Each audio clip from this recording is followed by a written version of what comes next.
راح احكي على البث المباشر. اي زين. لا خير شكو خو ماكو. لا ماكو ماكو. لا بس لا بس عندك يا جماعه البث المباشر. بس هد اعصابك. ترى البث المباشر للمشاهير. ما يخالف. من انت يمكن دشان. هد من اعصابك. انت؟ هد اعصابك. هد اعصابك. هد اعصابك.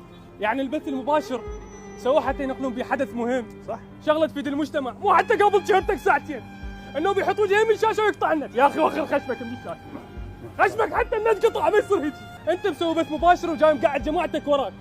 شنو ذولا راح تهد بيهم لو تثبت مباشر؟ ما اعرف. ها بعد فد مره جبت وزن تعال تحرك وياه. تعال. يسوي بث مباشر ويكتب يلا شباب اطلبوا اغاني. يوتيوب انت؟ ها؟